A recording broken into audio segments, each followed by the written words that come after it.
927 BC, 2968 AM. In the 5th year of Judah's first king Rehoboam, the king of Egypt, called Shishak in scripture, invaded Judah and sacked Jerusalem and the temple, taking all of the gold and silver exactly 520 years after the Israelites fled from Egypt, in 1447 BC, with the wealth of Egypt. This was 330 years before Nebuchadnezzar II of Babylon would do the same to Jerusalem again in 597 BC. The first historical mention of the kingdom of Judah is on the stele of Shishonk of Bubastis, where the Egyptian ruler calls himself King of Judah. This was 480 years after the conquest of Canaan in 1407 BC. The Israelites did not come to the aid of Judah. 1. 2 Chronicles. 2. The Gospel Truth. 884 BC, 3011 AM. King Ashur-nasir-pal ascends to throne of Assyria, who has the temple of Ninib built at Nimrud. 2 limestone slabs at the temple found by archaeologists reveal the antiquity of the Marduk-slaying Tiamat myths of the creation of the world. 1. Enuma Elish. 881 BC, 3014 AM. King Omri of Israel built the city Samaria, capital of the northern kingdom of Israel.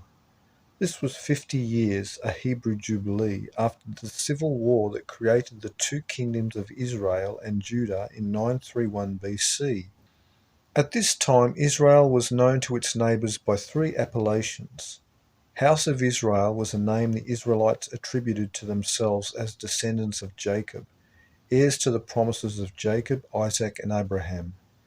House of Isaac was a patronymic epithet, known by Israel's neighbours, a name older than that of Israel. Scripture reads that, "In Isaac shall thy seed, descendants, be called." It was prophesied that these people would fill the earth. The third title for Israel was House of Omri, the dynastic name for Israel's 10 tribes, and a political name that was used by the Assyrians when describing Israel. Omri was the first Israelite king to codify its laws, a soldier popular with the people who secured the throne of Samaria. His son was Ahab of biblical fame, who married a Phoenician princess, Jezebel, daughter of King Ethbaal of Tyre. This was exactly 136 years to 745 BC, when the Assyrians will attack Samaria and deport the Israelites, or 48,960 days, 24,480 plus 24,480. The Israelites, far from home, would rebuild their city in a foreign land and call it Samarkand or New Samaria. 1. Post-captivity names of Israel. 874 BC, 3021 AM. First regnal year of King Ahab, son of Omri, king of Samaria. King Ahab married the Phoenician princess Jezebel, infamous in the biblical records for her wickedness. By this marriage, Samaria secured a powerful alliance with Phoenicia. He affords her much authority, and she introduced Baal worship into Israel and goddess worship, Astoreth. Later she would hunt and kill the prophets of God. Already Israel and Phoenicia were regarded as one people, and these similarities in culture, beliefs, language, and mythologies was also in common with Syria. Jezebel's father was King Ethbaal of Tyre, and his name is found on ancient inscriptions and records that attest that by this time he was already finding fleets to go out and found colonies throughout the Mediterranean. This begins yet another wave of Israelite Western Semitic migrations. A prophet of Israel, Elijah the Tishbite, prophesies of the coming terrible 7-year famine and drought. The Lord hath called for a famine, and it shall also come upon the land 7 years. This was 2520 days, 360 times 7. At this time Israel and Phoenicia enjoyed great prosperity, and would continue for 7 years until the start of the famine in 867 BC. 1 Kings. 2 The Gospel Truth. 3 Phoenicians. 4 2 Kings. 867 BC, 30:28 AM. The 7-year famine begins and the skies yield forth no rain. This is exactly 792 years after the 7-year famine began in Egypt in 1659 BC that Joseph Diosa predicted. This was the 540th year of Israel since 1407 BC, half of 1080. The famine afflicted Israel, Samaria, most of all, and at this time Queen Jezebel began hunting the prophets of God. The scriptures reveal that the famine was particularly bad, that there was no food or water. Elijah commanded the people migrate away from Israel. Arise and go thou and thy household, and sojourn wherever so thou canst sojourn, for the Lord hath called for a famine. This dearth initiated a populous exodus of Israelites from Phoenician ports, as many thousands of families and entire communities were sent out to populate the Phoenician colonies of the Mediterranean as far as Spain.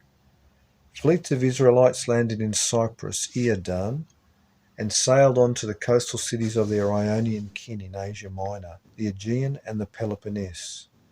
Israelites brought fresh blood into the ancient Danaan cultures descended from Dan, and it was this infusion of people into the lands that would be called Greece that brought the Greek world out of its long slumber. For this was the 362nd year since the Trojan War and fall of Troy, and start of the Dark Age in 1229 BC.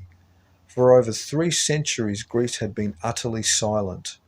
Sicily and Sardinia became refuges to Israelites fleeing the famine, and by tragedy were the Israelites fulfilling the words of God to Abraham, Isaac and Jacob as they filled the coasts of the earth. This was the 136th year since the start of the throne of David at Jerusalem in 1003 BC, or 48,960 days, 24,480 times 2 days. 1 Kings. 860 BC, 30:35 AM. The 7-year famine and drought is over.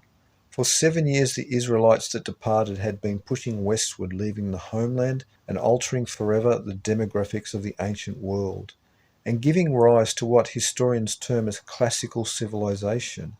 The Mediterranean nations where the people of Israel were absorbed by the locals were the first places to emerge bright and new out of the mists of the Dark Age, as new ideas, new beliefs, new sciences, and new hopes began pushing back the darkness of illiteracy, and the historical record literally explodes with records, books, and arts.